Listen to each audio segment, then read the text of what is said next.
అమరావతిని ఆంధ్రప్రదేశ్ రాజధానిగా పార్లమెంట్ ఆమోదించడంతో కడప జిల్లా బద్వేలిలో కూటమి శ్రేణులు ఘనంగా సంబరాలు నిర్వహించారు. నాయకులు, కార్యకర్తలు భారీ ఎత్తున పాల్గొని దీపాలు వెలిగించి సీఎం చంద్రబాబు చిత్రపటానికి పాలాభిషేకం చేశారు. అనంతరం కేక్ కట్ చేసి బాణసంచా కాల్చి ఆనందాన్ని వ్యక్తం చేశారు.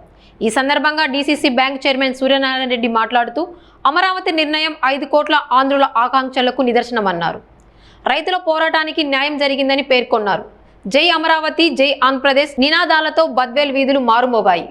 నాయకుడు మన చంద్రబాబు నాయుడు గారికి ఈరోజు పాలాభిషేకం చేసి ధన్యవాదాలు, ఆయనకు పాదాభివందనాలను తెలియజేసుకుంటున్నాం. ఈరోజు మన పార్లమెంటులో కూడా అమరావతిని శాశ్వతంగా నిలిచిపోయే విధంగా చట్టబద్ధత కల్పించడం జరిగింది. ఇంతకుముందు మన అసెంబ్లీలో తీర్మానం చేసి పార్లమెంట్లో, లోక్సభలో ప్రవేశపెట్టి బిల్లు పాస్ అయిన తర్వాత ఈరోజు రాజ్యసభలో కూడా పాస్ అయి చట్టంగా ఏర్పడి ఈరోజు అమరావతిని మనము చట్టబద్ధత కల్పించి చేయడం జరిగింది. ఇంతకుముందు వైసీపీ గవర్నమెంటు 2014 నుంచి 2019 నుంచి 2024లో వాళ్ళు ఎంత దోబూచులాట ఆడారో మనం అందరం చూసాం.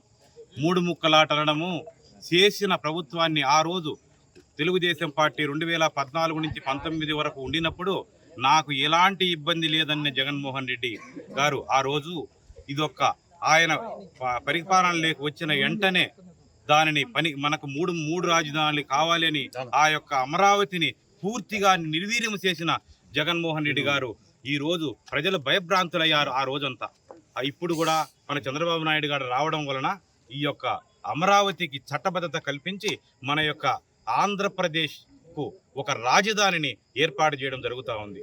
ఈ యొక్క ఆంధ్రప్రదేశ్ ఈ రాజధాని గుంటూరు ప్లస్ విజయవాడ మధ్య మంగళగిరిలో, అంటే ఈ 3 సిటీలు కలిసితే ఎంత పెద్ద పట్టణం అయిపోతుందో మనందరికీ ప్రతి ఒక్కరికి తెలుసు. ఇది ఒక మన స్టేట్లో ఇక అనంతపురం నుంచి ప్లస్ శ్రీకాకుళం వరకు మధ్యలో ఉన్న ప్లేసు.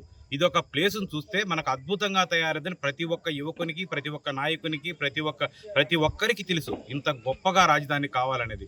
మనకు అన్ని రాజధాని, ప్రతి ఒక్క స్టేటుకు గొప్ప రాజధాని ఉంది.